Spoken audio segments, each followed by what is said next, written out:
State Senator of Mays Middleton, who placed first in the March primary. We'll talk about that in a little bit. But State Senator Mays Middleton, welcome back to East Texas Now. How you doing? I'm great, Michael. Thank you for having me on here today. It feels like being home. I married a born and raised Tyler girl. Macy's right over here. Our kids are right over here. All the in-laws still live here in Smith County, and it feels like home. Anything stopping you from moving here from Galveston? Hey, it's always in the cards. I'm not going to say no. Well, I love East Texas, and especially East Texas values the hills, the lakes, the pine trees. It's incredible. It is beautiful. But let's talk about that primary where you finished first with 39% of the vote, while Congressman Chip Roy came in second with about 32%, forcing a runoff between the two of you. What are you doing now to appeal to voters who may not have sided with you in March? So look, I'm all over the state. Yesterday I was in Corsicana. Today I'm in Tyler, of course. I was in Houston earlier. I'll be in McAllen and Austin later. I am traveling every single corner of the state and earning every last vote. And I'll tell you, this is a fight for the future of our country, the fight for a future of Texas, because we are under attack. And the thing that matters the most, whether it's the AG's role or anything else, is defeating the left. And that's exactly what I have the experience doing.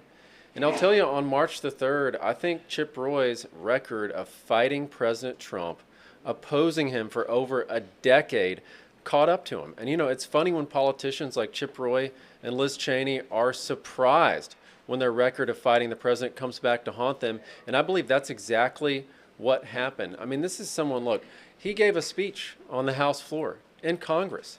And he said President Trump committed impeachable conduct. Not only that, he said he sided with Liz Cheney and that she needed to be commended and not condemned. And we even saw something come out just yesterday where Liz Cheney endorsed Chip Roy for a leadership role in Congress. I do want to ask you, Congressman Chip Roy has criticized you for what he says is a lack of experience in you trying to buy the seat. Your response to that? Well, let's talk about Chip Roy here. He did work in the AG's office. And you know what he was told?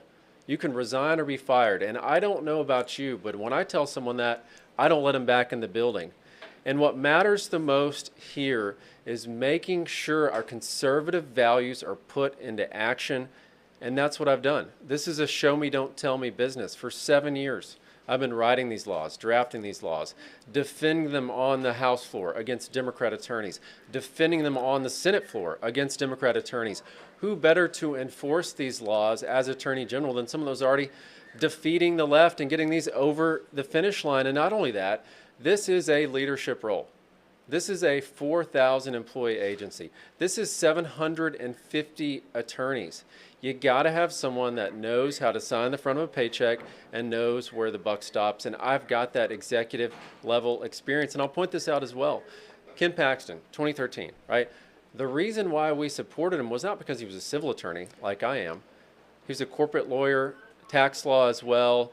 He was a general counsel at some point. That's not why we supported him. We supported him because he had that proven conservative record. He was the top one or two most conservative members in the Texas Senate, as I am as well. And look, he's not in the courtroom every day. And you know why not? Because he's busy leading.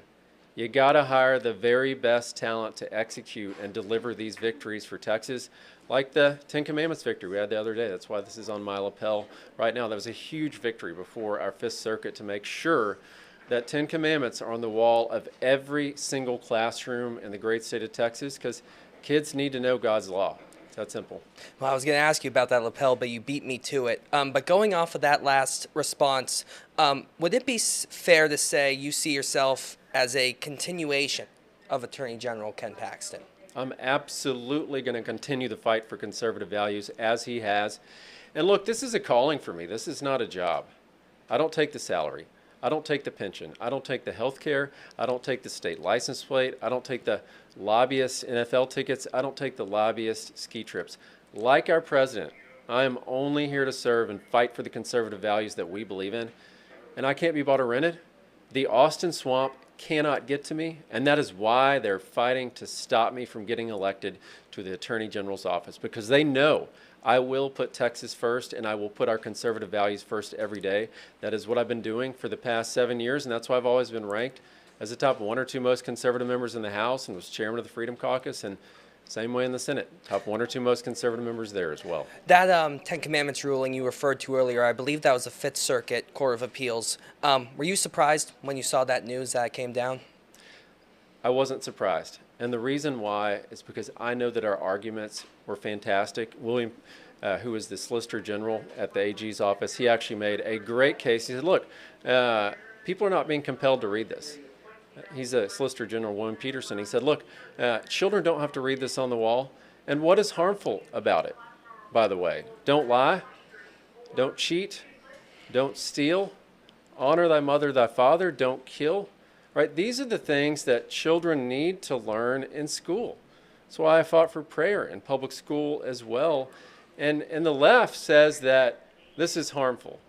This is harmful to display the Ten Commandments in classrooms. Which part? These are the same people that said it's fine to have pornography and obscene materials and have Pride Week for kindergartners or even men and boys and little girls' restrooms and locker rooms. I mean, this is the spiritual battle that we're in right now because they are coming for our children. The left is coming for our kids. I do want to ask you, what would you say to folks who feel that teaching something like the Ten Commandments is something that's better served for the home or for church rather than the public classroom? There is no such thing as separation of church and state. That is a lie that is told by the left, and it's designed to throttle Christians and stop them from being bold in their faith. And that was only in a letter from Jefferson to the Danbury Baptist. And what we are built on is our Constitution, right? And as it says in the preamble of the Texas Constitution, humbly invoking the blessings of Almighty God. That's a prayer. Right, and the role of the AG, the role of the Attorney General is there to protect and defend those God-granted freedoms because we're not a democracy. We're a constitutional republic. And I am here to protect and defend life, liberty, property, those God-granted freedoms that are enumerated in our Constitution and protected by our Constitution. How important do you view the democratic institutions in this country? Because you mentioned, you don't feel we're a democracy, constitutional republic. We are a constitutional republic. So what are your thoughts on the democratic institutions in this country then? Well, Democrats are trying to destroy this country, if that's what you're talking about, because look at this. These are the same people that tried to steal the election in 2020. We've talked about this before. We know this. They did it to President Trump, and they will do it again. Yes, there is evidence. No evidence to suggest there is absolutely evidence of fraud in the 2020 and that's the difference election. between myself and Chip Roy, is he fought to certify a stolen election in 2020, and now he wants to run the Election Integrity Division in the Attorney General's office. I don't think so. What's your specific evidence to suggest there was an amount of people who voted illegally that would have overturned the results of the election? Well, when there's fraud, it's an attempt to conceal, as you know. And we sent attorneys to Pennsylvania. I was chairman of the Freedom Caucus. Briscoe Cain was one of them. Mike Garcia was our executive director. And we found evidence where they were literally telling people the machine that Republicans vote on is broken. Hey, mark it here with your golf pencil, knowing that could invalidate a vote. How many people voted illegally in the 2020 election? One illegal vote is one illegal vote too many, because one illegal vote cancels out your legal vote. And this is why I have fought for election integrity. This is why I authored legislation in the Texas House and the Senate to make sure that only legally qualified citizens are voting, to make sure that we had voter ID for absentee ballots and in person, to make sure that we're prosecuting those that are paid voter assistance, like Beto O'Rourke was doing, helping people fill out their absentee ballot application and then harvesting it later. Those are the things that I fought to stop. That is the law in Texas. But step two is very important, right? They took away the power of the Attorney General to prosecute in 2021. The Court of Criminal Appeals did. I fought to restore that because we know this as well. George Soros elected district attorneys will not prosecute voter fraud. That's why that power in the AG's office is so important as a backup. But again, I'll ask you one more time. How many people voted illegally, specifically in a certain state, a certain county, in the 2020 election? I don't know how much fraud was committed, but there was plenty of fraud. You don't have an answer. Affordability has been a big topic of discussion this election, with prices rising on groceries and gas. What, if anything, can the Attorney General's office do to make life more affordable for Texans? So one of the things that we've seen again and again, of course, is property taxes. Government doesn't have any money. It's all taxpayer money. And one of the best ways to save taxpayer money is cutting the waste and the fraud and the abuse. I'm tired of just talking about that. We need to hold those accountable that have committed the waste and the fraud and the abuse. And I want to start an anti-corruption division in the AG's office devoted to going after exactly that. A lot of this, of course, is these NGOs, these non-governmental organizations. We saw it with USAID, but it's across the board here. And I want to make sure to prosecute those that are doing this. Those that are stealing taxpayer money have to be held accountable. Of course, we've seen it in the blue counties as well with Harris County. I represent part of that in the Texas Senate right now. It's one of the worst actors in this. But $1 stolen is one too many, right? Because those are your dollars. Those are your tax dollars that are being stolen here. Just to go off of what you just said, where exactly is taxpayer money being stolen, in your view, in Texas? I'll give you one example. Taxpayer-funded lobbying. $100 million a year of your tax dollars are levied and sent to liberal Austin lobbyists to oppose election integrity, to oppose border security, to oppose property tax relief and reform, even to oppose the Women's Privacy Act, which I authored. That's $100 million of waste, fraud, and abuse just right there. Also, here's another good example. Food stamps. We all know the food stamp program is rife with waste, fraud, and abuse. So I fought to change the law and did to kick soda and candy out of the food stamp program. The purpose of that program is supposed to be nutritious food essential to health and well-being. Well, we know soda and candy is not nutritious food essential to health and well-being. And so this will save over $1 billion a year in taxpayer money that is not going to the very foods that are making us sick and turning taxpayer-funded junk food into taxpayer-funded health care, which was what was happening before. So where is there fraud you feel in the food assistance program, and how much exactly? We've seen it with the cards. There's a large number that's spent out of state. Would you happen to know how much? I don't have the exact number. The last time I looked, it was over $100 million, which is a significant amount. The Attorney General's Office Child Support Division, big topic. Anything you'd like to see done to change that? That is one of the most important divisions in the AG's office. And look, I'll point this out. One of my top priorities has always been protecting Texas kids. Right? My 4 little ones Macy and I are blessed with 3 boys, 1 little girl. They're here right now, today. And that's my daily reminder of what we're fighting for here, and to protect those who cannot protect themselves. But let me draw a difference here on this, on protecting kids. I fought to ban the evil practice of child transgender surgeries. That was a Freedom Caucus priority. It took us about 4 years to get that done. It failed multiple times. And we finally got it done in 2023, and it doesn't just ban the surgeries.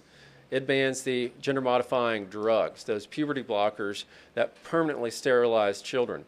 Well, there was a bill before Congress in the U.S. House, and what did Chip Roy do? He tried to offer an amendment that would have allowed these evil surgeries to continue. Frankly, what that would have done is rewarded the transgender lobby, rewarded the Gavin Newsoms of the world, and he had this states' rights argument, this Commerce Clause argument. And look, this is really simple. There is no right to harm a child. And I am here to end all evil, not just taxpayer-funded evil. I do want to ask you, you've used the term MAGA maze throughout the campaign. In our last interview, you also said you did not foresee disagreeing with the Trump administration. You also mentioned your belief that the 2020 election, there was a lot of fraud. Those positions may concern some voters, particularly Democratic ones in this state. So how much of a priority is it for you to appeal to those voters in the general election if you win this runoff? Well, let me back up. President Trump is the greatest president we have ever had. He fights for America every day. He loves this country. They have tried to kill him multiple times because of that. And he has called me a MAGA champion. President Trump also said my conservative record is second to none.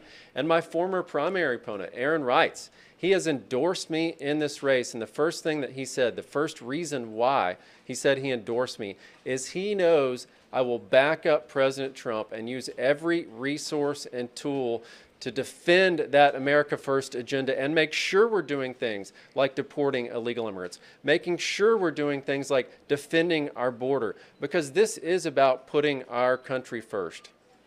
If you do not end up winning in this runoff, Do you plan on making an endorsement in this race, and if so, who? I will 100% support 100% of our Republican nominees going in the fall. We've got to unite together, and that's a message that the Lieutenant Governor has repeated as well. I'm proud to have Dan Patrick's endorsement in this race as well. We are in this together because, look, the left is coming for us, and that is another distinction, too, between myself and Chip Roy. It's not just talking about it. It's actually doing it. So there is a reason why I am the only one in this race that's been protested at the Texas Capitol during this campaign. They had these big, ugly green signs with my face on it, and they called me the bathroom bigot. Why? Because I don't want men in my little girl's restroom or locker room or shower. Also, the two Democrats in this race, Joe Jaworski and Nathan Johnson, they had a big debate, right? And they were going back and forth. And they said, the guy we got to stop in this race, the guy we cannot allow to get elected is MAGA Mays. Now, Nathan backed that up again, and he said the reason why he couldn't allow that, and he won't because he won't win, because he knows I'll back up the president. Well, you're darn right.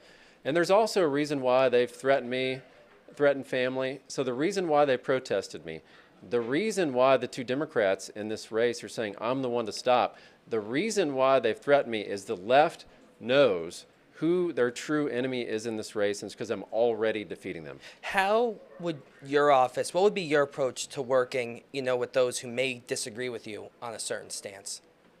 Well, I love Texas. Look, we're in this together here.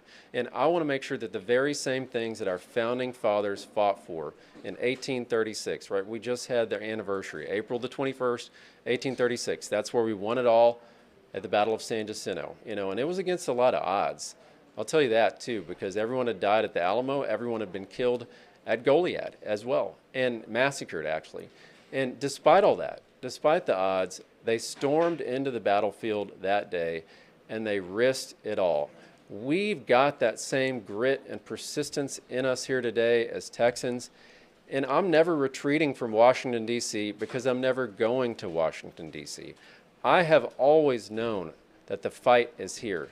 And it's the same thing, the same values that our founding fathers fought for in 1836, and it's those same values that's leading people to move to Texas because they believe in our state and they believe in the values that we were founded on, but we cannot allow them to go away and be destroyed, not just by the left, by communists, by the Islamists, by Sharia law. We have to stop all of this.